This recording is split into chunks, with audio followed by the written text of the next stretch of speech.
کل سے بات ہو رہی ہے، ویژولز بھی دیکھ رہے ہیں، لیکن کیا کریں کہ بہت ساری خبریں ہونے کے باوجود ہمارا ذہن، ہمارا دل، ہمارا دماغ اٹکا ہوا ہے اس ماں کی چیخوں میں جس کا 3 سال کا بچہ اس شہر میں، پاکستان کے سب سے زیادہ ریونیو جنریٹ کرنے والے شہر میں گٹر میں گر کر مر گیا۔ مطلب اگر آپ یہ بات کسی کو بتائیں کہ اتنا بڑا شہر، ہم کراچی کا ذکر کر رہے ہیں، اور obviously جب ہم کہیں باہر جاتے ہیں یا بات کرتے ہیں، we are very proud Pakistanis.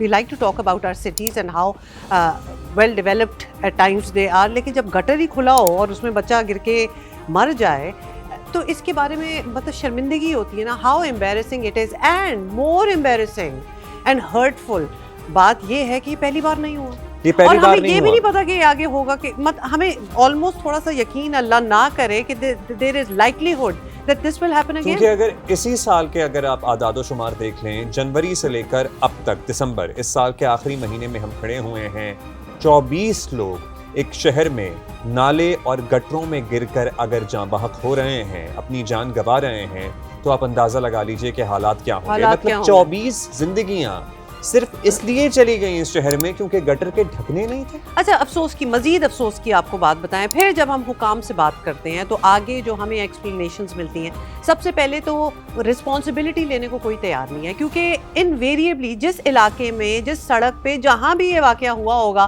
وہ ان کی جورسڈکشن میں نہیں آتا. جس سے بھی بات کرو وہ دوسرے کو بلیم کر رہے ہوتے ہیں. یہاں ہم یہ ضرور یاد دلانا چاہتے ہیں کہ جب الیکشنز ہوتے ہیں نا کراچی کے اندر، کوئی آپ کے بائی الیکشنز ہوں، سٹی ایڈمنسٹریشن کے الیکشنز ہوں، تو اس طرح کیمپیننگ ہو رہی ہوتی ہے کہ ہم چپا چپا بدل دیں گے اور سب کچھ لینے کے ہتھیانے کے چکر میں سارے ہوتے ہیں کہ ہم ہی کو ملے. لیکن جب اس قسم کا واقعہ ہوتا ہے تو سارے ہینڈز اپ. کراچی پہ ہر شخص، ہر سیاسی جماعت اپنا حق جتانے کی کوشش کرتی ہے، اس کو ہتھیانے کی کوشش کرتی ہے، لیکن جب یہ واقعات ہوتے ہیں تو کوئی بھی اپنی ذمہ داری لینے کے لیے تیار نہیں ہے. یہ شہر اتنے حصوں میں بٹا ہوا ہے اور یہ بارہا ہم سامنے رکھ چکے ہیں عوام کے کہ اس شہر میں کنٹونمنٹ بورڈز ہیں، اس شہر میں KPT ہے، اس شہر میں ریلوے کے زیر انتظام علاقے ہیں، اس شہر میں KMC کے زیر انتظام علاقے ہیں، اس شہر میں فیڈرل اداروں کے زیر انتظام علاقے ہیں، اس شہر میں ٹاؤنز الگ ہیں. کیونکہ ابھی جو پھڈا پڑا ہوا ہے، ابھی جو لڑائی پڑی ہوئی ہے وہ یہی ہے کیونکہ شروع میں یہ امپریشن دیا جا رہا تھا کہ یہ علاقہ گلشن ٹاؤن کی حدود میں آتا ہے، لیکن اس کے بعد یہ بات واضح ہو گئی کہ یہ گلشن ٹاؤن کی حدود میں نہیں آتا. عبداللہ پھڈا اتنا سیریس ہے کہ کچھ گھنٹے تو کوئی مدد کوئی نہیں آیا. مطلب آپ سوچیں یہ واقعہ رات کو لیٹ نائٹ میں ہوا ہے کہ لوگ آپس میں پیسے جمع کر کے، جو عوام وہاں اکٹھی ہو گئی، وہ کوئی کہ مشینری منگوائیں، کوئی کھدوائیں، ادھر سے بچے کو نکالنے کی کوشش کریں، کوئی ڈھونڈیں. تو یہ وہاں کی جو عوام وہاں اکٹھی ہوئی تھی، انہوں نے پیسے جوڑ کے یہ سب کچھ کیا کیونکہ انتظامیہ سے میں تو کوئی آنے کو تیار نہیں تھا.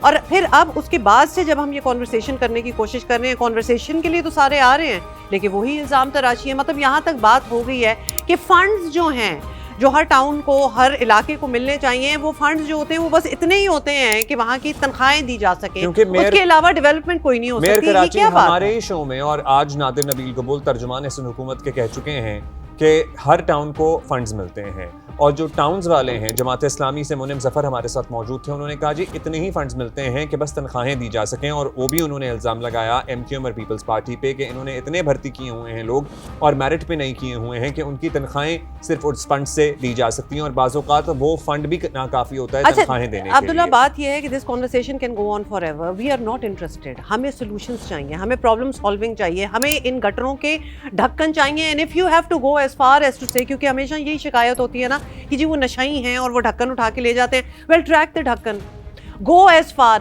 ہم نے ڈیولپڈ ملکوں میں دیکھا ہے کہ لٹرلی $5 کی چوری ہوئی ہوگی نا تو $1,00,000 لگا دیں گے اس پہ ڈھونڈنے کے لیے کہ چوری ہوئی کس طرح ہے، تاکہ system do some thing like that. اور اگر نہیں ڈھونڈ سکتے تو اس پہ ڈھکن لگائیں. جتنے ڈھکن چوری ہو رہے ہیں ان کو اگلے دن لگائیں.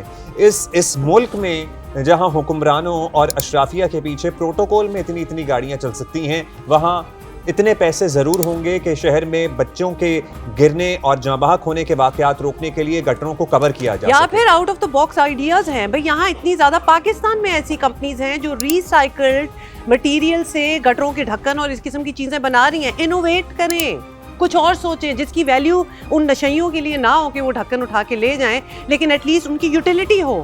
سو think out of the box. Something needs to be done. اور اب یہ الزام ایک دوسرے پہ لگانا، وی آر ناٹ انٹرسٹڈ.